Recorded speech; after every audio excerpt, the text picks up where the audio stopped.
Hey, welcome back. In the last video, we talked about if-then statements that are also known as conditional statements. In this video, we're going to continue that. So let's just review a few of the things that we left off on. We learned that you can compare two things in SCAR. So let's create a variable. We used a last time, and let's make an integer. And we know that, okay, let's set a equal to some number, let's say 8. And we told SCAR to check if a, for example, is greater than 8, then we would say, we would tell SCAR write line, write that, a is greater than 8. Okay?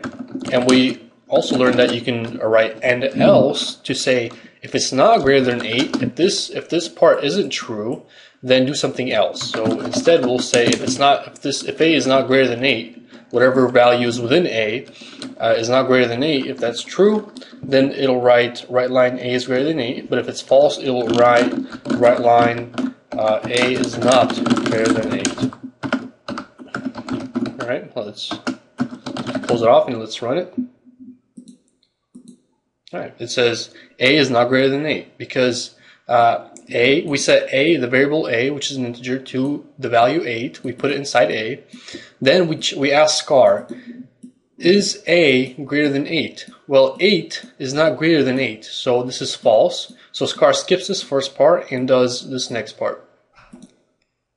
And we learned that there are 6 different symbols that represent inequalities or equalities in SCAR that you can use to test different conditions. So there's the equal one, so is a equal to 8. Then there's greater than, so is a greater than 8. Less than, is a less than 8. Greater than or equal to, so is a greater than or equal to 8. This would be true if we ran it right now because a is equal to 8, so is it greater than or equal to 8? That's true, it's 8. Alright, and the other one is less than or equal to, and finally not equal to. So those are the 6 different symbols that represent different conditions for SCAR.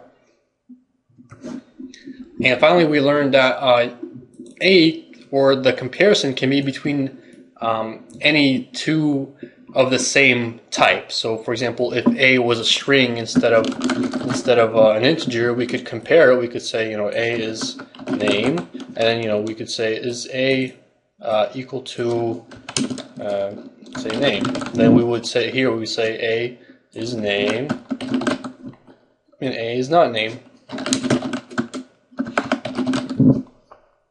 Okay, so a is name because the string within a, the text within that's stored in this variable, does equal the string name. And we can also do the same thing with booleans, which is just true or false. Now that we got that out of the way, I'm going to show you a few more things that can be really useful. Before we do that, though, I want to make sure that you understand that these two values right here, this does not have to be a variable, and this does not have to be a value. It could be anything that represents a value. So, for example, let's say we had something we wanted to test a password. So we have a pass. We'll name a variable called password, and it'll be a string. It'll be some text pass. So, and we'll make the pass, I don't know, let's say password. That'll be our password. And we will ask the user to give us some text and check if it's the right password.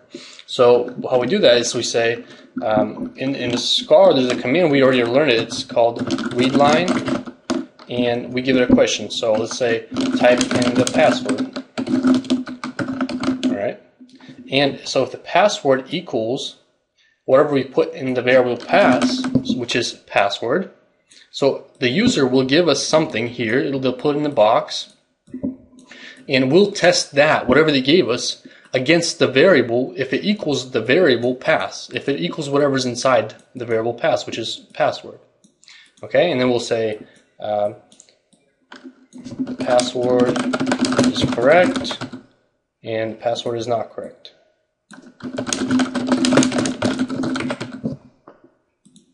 All right, let's try it. There you go. Okay, let's try password. See, the password is correct. So you see, these two values are just It just has to be the same type. So read line returns, it gives back to scar some text, a string. And pass is a variable that also represents a string. I mean, instead of pass, we could do password. It really doesn't matter. We could even say something as simple as this. We could say if password equals password. This is a correct statement. Well, this is a correct statement. Scar would check. Does the string password equal the string password? So it would be true. I just want you to know that since I've been using, a variable in this law and then some value in this law, it doesn't have to be that way. You can use any two things as long as they're the same type. Like these two have to be a boolean and a boolean, or an integer, or a string. All right, now let's continue a little further within if-then statements. We're going to learn how to extend your if-then statements to more than two possibilities. So first, let's go back to A, and we'll call it an integer. And we'll say that A equals, let's use 8 again. And now we'll say if A, let's say if A is greater than 5, alright, then we'll say, right line, A is greater than 5, and else, and now here's where we're going to do a little different. We're going to say, and else, and then we're going to say if. We're going to use another if statement. And it'll be like a chain. It'll be like, well, let's finish writing and then I'll explain it. So A equals 5. We'll say, alright, hold on. Let me finish writing it and then I'll explain it. Okay. A is 5. And so this one would mean A is not 5 or greater than 5. Okay, so what does this statement mean? Okay, so we started the same way we always did. We said, which told Scar check if whatever value is inside A, which, it's an integer, is greater than 5. If it is, then Scar does this part. It does everything after begin and before end. Then we said else, if that's not true, then you check if A equals 5. It's another check. We just tell Scar to check again, check another thing. And we say, if this isn't true, is A 5? If it's equal to 5, if A is 5, then it'll say A is 5. And finally, we say, and else. Else, if it's neither of these, then this is like the default statement. This is what it does if neither of these two are true. If this isn't true, then Scar will do this. Let's run and see what happens. Alright, so A is greater than 5 because 8 is greater than 5. So Scar sees if this is true, so it comes here and says, is 8 greater than 5? That's true. So since it's true, it does all this, begin right here, and it skips the rest of this because it doesn't need it anymore. It's true, so it can skip the rest of it. But let's say, what if A was 5? What would it do then? Let's clear it and run again. Okay, it says A is 5 because A is 5 greater than 5. No, this is false. So it skips this part and goes into the next if statement. Then it checks, is A 5 now? Well, A is 5. It's true. So it does this. And then it skips this part. Because this is already true, it stops here and continues whatever we have over here. And let me separate a little bit so you can see it easier. So these are the 3 different parts. And you can have more than 3. I mean, I could have another if statement. I could say, okay, then I could say if A equals 6, or do something else. I could say A is 6. Alright. And I don't need the last and else statement. You know how I've kept writing like this? How I kept adding the last and else statement. So there's a default statement. If all of these are false, Scar will do whatever's between here, the last and else. But you don't need that. If you don't have it, Scar will just skip it and won't do anything.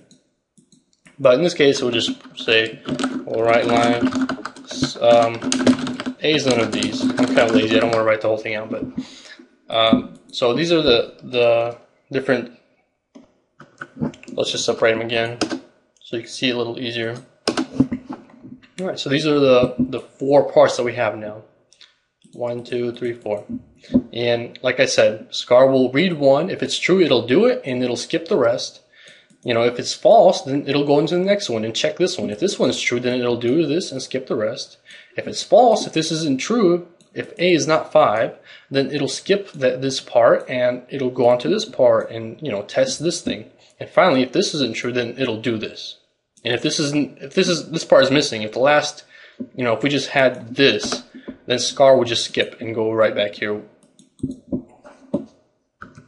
Well, this video is getting kind of long again, so I'm gonna record one more part about if-then statements, the introduction to if-then statements, and I hope to see you then. Thanks for watching.